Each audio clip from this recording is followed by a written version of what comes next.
नमस्कार, सभी का स्वागत है विजय पथ पर। एक बार दोबारा से हम लोग एकता विहार धरना स्थल पर, युवाओं की आवाज बॉबी पंवार हमारे साथ में है और लेफ्ट हैंड पे देख रहे होंगे आप आम आदमी पार्टी से ज्योत सिंह बिष्ट जी भी हमारे साथ हैं। बॉबी भाई के पास सबसे पहले आते हैं कि काफी दिनों से मैं देख रहा था, होली पे हम लोग भी सब अस्त व्यस्त थे, तो होली भी यहीं पर ही मनाई गई। हरीश रावत जी भी होली मनाने आए थे। थोड़ा सा भाजपा वालों को भी बुला लेते किसी को, क्योंकि मैं देख रहा था रितु खंडूरी से मिलके आए आप लोग, तो उन्हें अप्रोच नहीं किया कि आए नहीं। देखिए, हमने तो किसी को बुलाया नहीं था। हाँ, अगर किसी के अंदर इंसानियत जागी है कि हमारे बच्चे वहाँ पर इस होली के त्योहार में भी बैठे हैं और वो लोग खुद आए हैं, तो उनका भी स्वागत था। बाकी रितु खंडूरी जी से हम कल मिले हैं, उनके सामने अपनी चीजें रखी कि विधानसभा सत्र में अगर हमारे मुद्दों को लेकर अगर प्रश्न लगते हैं, सदन में इसको लेकर कोई बात उठती है, तो उनके लिए थोड़ा अतिरिक्त समय दिया जाए। जी, तो ये चीजें हमने वहाँ पर मैं देख रहा था कुछ पुलिस के नोटिस वगैरह भी आए हैं। बॉबी पंवार तो ऐसा शख्सियत हो गई, 307 की धारा बॉबी पंवार पे लग जाती है। 307 जब मैंने गूगल पे मारा तो मेरे तो कान खड़े हो गए। 307 एक हाफ मर्डर उसे कह सकते हैं कि जब तक आदमी को उतना ना मारा जाए, जब तक बस वो मरने वाला ना रहे, वो लग गई। उसके बाद पुलिस का नोटिस भी, क्या कुछ था नोटिस? देखिए, नोटिस में तो ये था कि जो कंडीशनल बेल हमें मिली थी, उस कंडीशनल बेल में हमें कहा गया था कि आप बिना अनुमति के धरना प्रदर्शन नहीं करोगे, आप सरकारी संपत्ति को क्षति नहीं पहुंचाओगे। तो ये चीजें हमें कंडीशनल बेल में मिली थी, तो हम उसका पालन कर रहे हैं, हम कोई ऐसा नहीं कर रहे थे। बाकी जैसे आप देख रहे हैं कि लगातार परीक्षाओं में जो धांधली हो रही है, ऐसे ही 5 तारीख को एक पेपर होता है, कनिष्ठ सहायक परीक्षा होती है, और उसमें आप देख रहे हैं कि कितने बड़े स्तर पर गड़बड़ियां हुई है। कहीं पर सील टूटी हुई है, कहीं पर सील नहीं थी, कहीं पर OMR की जो सेट होते हैं वो गायब थे। इस प्रकार की चीजें सामने है। और सबसे बड़ा जो उसमें काम किया है आयोग ने, वो पूरे भारत के इतिहास में आज पहली बार उत्तराखंड आयोग ने किया है कि चारों सेट एक जैसे सेट कर दिए हैं। उसको लेकर हमने एक प्रेस वार्ता की, आप लोगों के चैनल के माध्यम से ही प्रेस वार्ता हुई थी।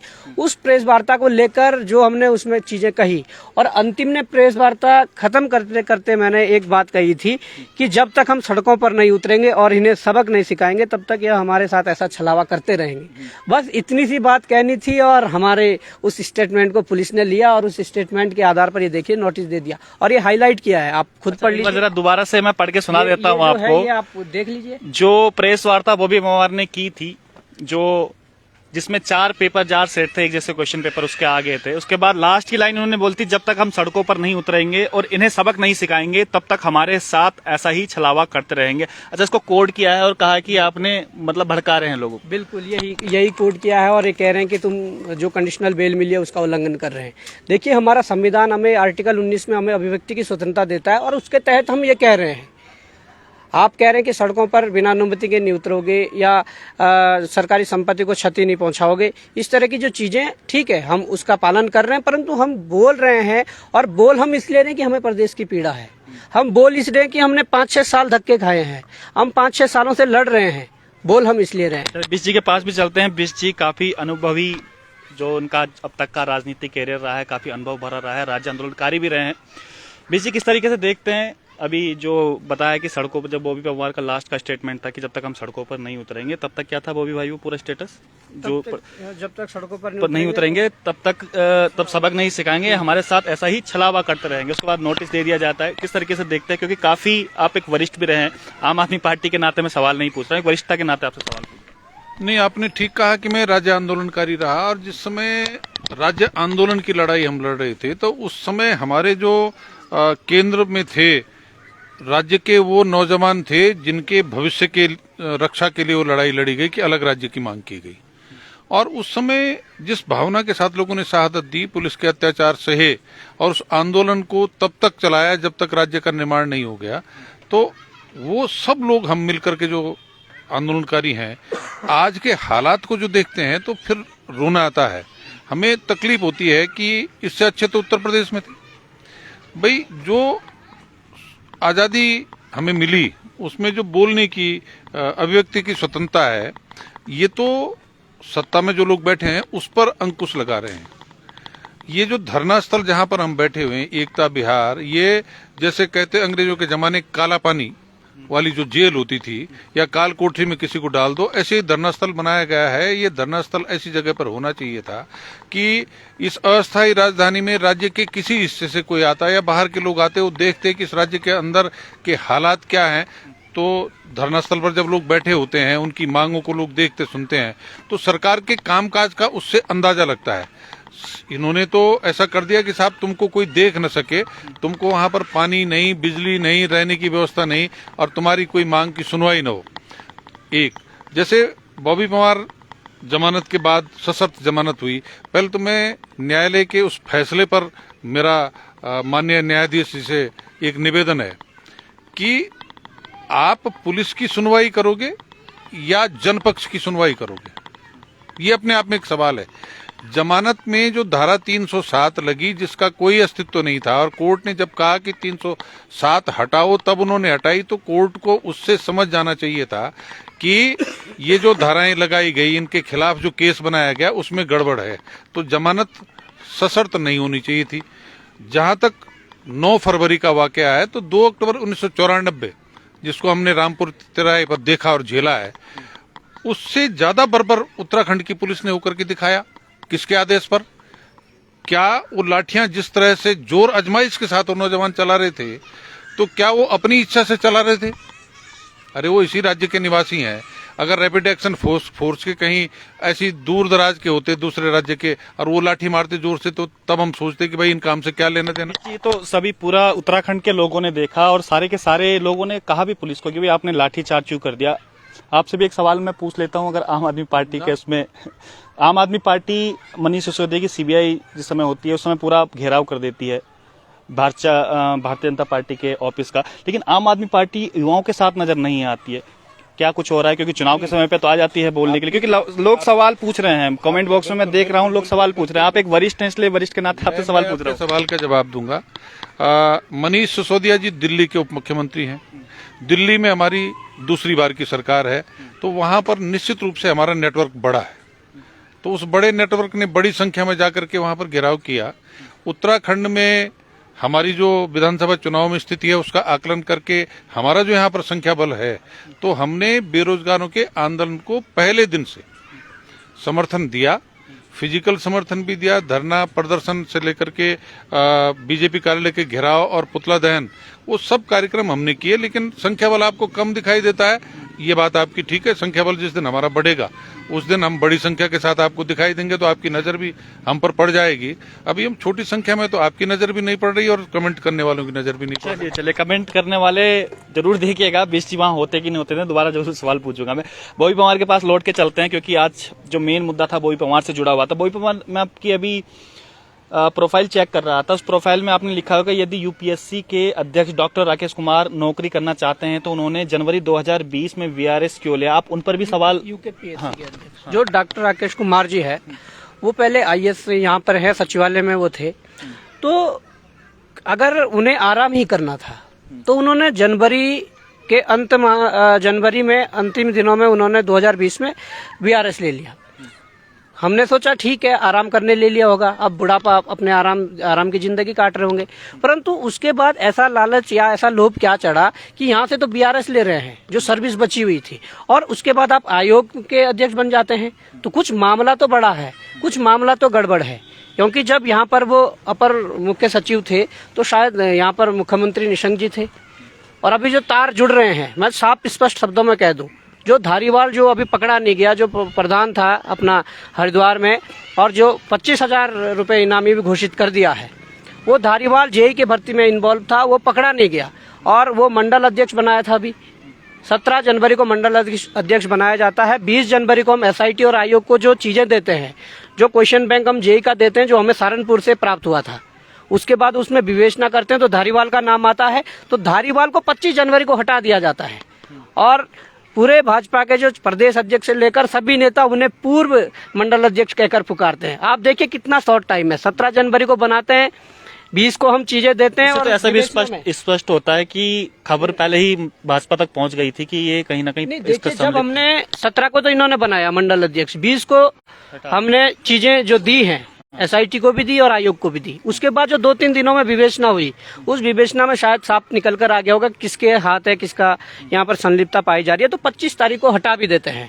उसके बाद चीजें आगे बढ़ती है, बहुत सी गिरफ्तारियां होती है, उस पर इनाम घोषित कर देते हैं, 25,000 रुपए इनाम घोषित कर देते हैं। तो ये सारी चीजें हैं। तो कहीं ना कहीं मैं थोड़ा इस और इसलिए गया कि तब राकेश कुमार जी यहाँ थे, मुख्यमंत्री जी निशंक जी थे, अभी आयोग में राकेश कुमार जी है, और जो धारीवाल का जो कनेक्शन आ रहा है वो बिल्कुल राइट हैंड निशंक जी के हैं। तो हमारी जो युवाओं की, देखिए ये मांग किसी पार्टी विशेष की नहीं है, युवाओं की, पूरे अभिभावकों की मांग है कि जो परीक्षाओं में जो गड़बड़ियां हुई है, जिन परीक्षाओं में साक्ष्य मिले हैं या जिन परीक्षाओं में गड़बड़ियों के आरोप लगे हैं, उनकी जांच जो है माननीय उच्च न्यायालय के मुख्य न्यायाधीश की निगरानी में सीबीआई से करा लीजिए, तो युवा फिर उसी में अपना न्याय मानेंगे, युवा को तभी न्याय मिल पाएगा। ये डर रहे हैं सीबीआई जांच करवाने से, पता नहीं क्यों डर रहे हैं, हमें नहीं पता, परंतु जो चीजें उसके बाद भी सामने आ रही है वो तो आप सबके सामने है।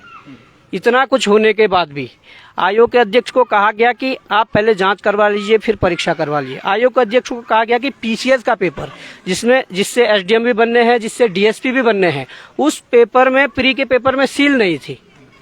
उस प्री के पेपर की ओएमआर मामला कोर्ट में लंबित था, आपने जला दी है जो ओएमआर वगैरह थी, तो आप कैसे जांच करोगे? कनिक साइक पे भी आपने सवाल उठाए, पे सवाल उठाए, उसमें हुआ क्या? आपने प्रेस कॉन्फ्रेंस करी, उसके बाद आयोग की तरफ से एक प्रेस रिलीज भी जारी हुई, आगे मामले में हुआ क्या? कुछ हो रहा है उसमें अपडेट वगैरह? देखिए, सबसे बड़ी बात यह है, राकेश कुमार जी ने आज तक एक प्रेस कॉन्फ्रेंस नहीं की। इतनी भर्तियों में गड़बड़ियां हुई है, वहाँ के जो सचिव है गिरधारी सिंह जी, उन्होंने कोई प्रेस कॉन्फ्रेंस नहीं की, जबकि प्रेस कॉन्फ्रेंस करनी चाहिए थी।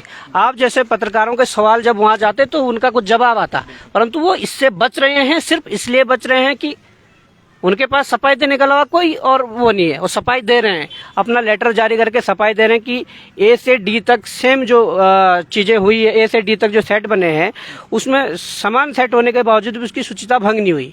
ये तो अपनी ओर से सफाई दे रहे हैं, खुद बता दिया कि परंतु अगर हमारे साथ बैठे टेबल टॉकिंग करें तो शायद चीजें निकल कर आएंगी, हम भी कहेंगे कि ये है, वो भी कहेंगे क्या है। और अगर सबसे बड़ी बात तो ये होती कि अगर वो प्रेस कॉन्फ्रेंस कर देते, आप जैसे लोग उनसे सवाल पूछते, तो सारा निकल कर चीजें सामने आ जाती। अच्छा, एक जो जेई का है वो भर्ती उन्होंने रद्द कर दी है, आप ए पे भी सवाल उठा रहे थे, ए की क्यों नहीं करी? क्या कुछ लगता है कि जेई की कर दी है, ए की नहीं कर रहे? देखिए, जेई एक ही पेड़ की दो टहनियां हैं, और ये अप्रैल में एक भर्ती हुई थी और एक भर्ती मई में हुई थी। तो जब जेई का क्वेश्चन बैंक बाहर आ सकता है, जेई का क्वेश्चन बैंक सहारनपुर तक पहुंच सकता है, तो ए का क्यों बाहर नहीं आया होगा? और उसके बाद पटवारी का क्वेश्चन बैंक बाहर आ सकता है, तो ए का क्यों नहीं आया होगा? अब ये देख सकते हैं ना, जेई का पेपर हुआ, जेई का क्वेश्चन बैंक बाहर था, ए का हुआ, ए का नहीं था, पुलिस का हुआ, पुलिस का नहीं, अभी ए के सबूत, पुलिस का नहीं था, पटवारी का बाहर था। मतलब ये क्या चल रहा है? सुनिए कि जिसके सबूत बॉबी पवार देंगे केवल वही रद्द हो पाएगी, बाकी ऊपर खुद ध्यान नहीं देंगे। बार बार बोल रहा हूँ, शायद इस पर थोड़ा जोर देना पड़ेगा समझने के लिए प्रदेश के युवाओं और अभिभावकों को, कि मैं ये कह रहा हूँ कि जब हमने उत्तराखंड बेरोजगार की संघ की टीम ने जो सबूत दिए हैं, अगर उत्तराखंड बेरोजगार संघ की टीम ने यहाँ से यहाँ तक लाइन खींची है तो यहीं तक कार्रवाई हो रही है। वो कार्रवाई मजबूरी में करनी पड़ रही है कि इनके पास चीजें हैं, कार्रवाई करनी पड़ेंगी, परंतु उससे आगे मतलब अपनी तरफ से खुद नई चीज निकाल के नहीं ला रहे हैं। जबकि आप जेईई का, मुझे लग रहा था गोपन जो विभाग था उसमें एक ही व्यक्ति थे शायद जेईई में, वो भी हमारी टीम लगातार लगी हुई है, वो उसमें हम खंगाल कर निकालेंगे चीजें। डबल लॉक की बात हुई, एग्जाम कंट्रोलर की बात हुई, जो तमाम ये चीजें हैं, ये सारी चीजों में हमने अपनी टीम को लगा दिया है, और निश्चित रूप से हम बहुत जल्दी, बहुत मतलब छोटे से टाइम में, 8-10 दिन 15 दिन में हम ये चीजें भी खंगाल के निकालेंगे। ये मैं गारंटी के साथ कह रहा हूँ। आप अगर ए को बचाने की बात कर रहे हैं तो ये मैंने बार बार कहा कि राज्य की जो जांच एजेंसियां हैं, वो चाहे एसआईटी हो चाहे एसटीएफ हो, उनके हाथ बाहर तक, जो हरियाणा के लोग हैं, जो यूपी के लोग हैं, जो यहाँ पर अप्लाई कर रहे हैं, एई में अप्लाई कर रहे हैं, पीसीएस में अप्लाई कर रहे हैं, उन तक नहीं पहुंच पा रहा है। तो इसके लिए ही सीबीआई की जरूरत है कि बाहर के लोगों पर भी शिकंजा कसा। अच्छा, एक चीज और नई सामने आई है कि हल्की लाठीचार्ज का जिक्र हुआ है। पुलिस ने क्या है कि हल्का फुल्का लाठीचार्ज किया है, तो क्या हल्का फुल्का था लाठीचार्ज? हालांकि आप शामिल नहीं थे लाठीचार्ज में, उस समय आपने देखा नहीं, लेकिन वीडियोस के माध्यम से आपने देखा था और कई लोगों से भी बात करी। क्या कुछ कहना चाहेंगे? क्योंकि आपने, मैं देख रहा था कि फेसबुक के माध्यम से एक तरफ जो खबर है वो लगाई हुई थी, एक तरफ जो दूसरा है प्रेस नोट, टाटा रतूड़ी का प्रेस नोट उसमें लगाया हुआ था। क्या कुछ कहेंगे इस बार? देखिए, ये हम क्या अपने आपसे बताएं, ये प्रदेश की जनता भी जानती है और सभी लोग जानते हैं कि लाठीचार्ज हल्का फुल्का था या भारी था, ये तो सब जानते हैं। परंतु ये सबसे बड़ा जो कारण बना लाठीचार्ज का, 9 तारीख को लाठीचार्ज हुई या देहरादून की सड़कों पर इतनी हजारों की तादाद में युवा उतरे, उसके पीछे सबसे बड़ा कारण क्या था? उसके पीछे सबसे बड़ा कारण 8 तारीख को जो घटना हुई थी वो था। 8 तारीख को आपने देखा है कि रात को मध्य रात्रि को 12 बजे 12:30 बजे तकरीबन हमें उठाया गया और हमें टारगेट करके कैसे मारा जा रहा था वो वीडियोज आज सबके सामने है। वो जो गलत तरीके से इस तरीके से जो एंगल से जो लाठियां मारी जा रही थी, घुसाई जा रही थी, गलत जगह मारने की कोशिश की जा रही थी, वो कारण रहा कि 9 तारीख को इस तरीके से हजारों युवा सड़कों पर उतरे हैं। और उस दौरान वहां पर जो अधिकारी थे, जो पुलिस के अधिकारी थे, जो जिम्मेदार अधिकारी थे, उन पर तो कोई कार्रवाई नहीं हुई। जिनके आदेश पर हुआ, जो मौजूद थे घटनास्थल पर, उन पर कोई कार्रवाई नहीं। आप कांस्टेबल और दरोगाओं के ट्रांसफर कर रहे हो, उन पर कोई कार्रवाई नहीं हुई। और जो 12 तारीख की एक खबर में, जो एक पोर्टल में खबर छपी है कि एसएसपी को किसी विशेष पद पर बैठे हुए व्यक्ति ने उठाने के लिए आदेश दिए थे या टारगेट करने के लिए आदेश दिए थे, वो व्यक्ति कौन है, उन पर भी जांच नहीं हुई। ये एसएसपी की जवाबदेही बनती है, वो कहें कि किसने उन्हें कहा कि वहां से उठाया जाए। जबकि आज एलआईयू और पुलिस के जो छोटे लोग हैं, जो कांस्टेबल दरोगा है, उनके ट्रांसफर हो रहे हैं। जबकि मैं आपको सामने स्पष्ट कर दूं, एलआईयू की ये भी रिपोर्ट थी कि अगर आप रात को इन्हें उठाओगे तो ये मधुमक्खी के छत्ते में हाथ डालने जैसा है, जो कि हुआ, जो साबित हुआ। परंतु फिर भी एलआईयू वालों के ट्रांसफर हो रहे हैं, ये चीजें सामने सब दिख रही है। बिल्कुल सामने पर सब दिख रही है, तमाम प्रकार की चीजें हुई है उत्तराखंड में। लेकिन बड़ा अफसोस भी होता है इन सब चीजों को देखकर कि बॉबी पवार पे जिस प्रकार के नोटिस आ रहे हैं, लगातार हर एक वो खुलासा जो अभी तक चाहे एसटीएफ ने किया हो, चाहे उन्होंने एसआईटी जो गठित करके कहीं ना कहीं जो बॉबी पवार ने सबूत प्रोवाइड करवाए हैं, उसके बाद तब तक वहां तक खुलासा हो पाया। और उसी शख्स पर आज नोटिस जारी हो रहे हैं, 307 जैसी धाराएं लग रही है और कहा जा रहा है कि अगर आपने इस प्रकार से भड़काया तो हो सकता है आपको न्यायालय हिरासत में भी ले लिया जाए। ये सब चीज उत्तराखंड में हो रही है दोस्तों। अब तय आपको करना है कि आखिर उत्तराखंड का भविष्य क्या कुछ होने वाला है। क्या इसी प्रकार से लगातार पेपर लीक होते रहेंगे? क्या इसी प्रकार से लगातार जो मेहनती बच्चे हैं उनके हक हकूक पर डाका डाला जाएगा? आखिर होगा क्या उत्तराखंड का? ये सब हम आप पर छोड़े चलते हैं। तो आज के लिए इतना ही। आप देख रहे थे विजयपथ न्यूज।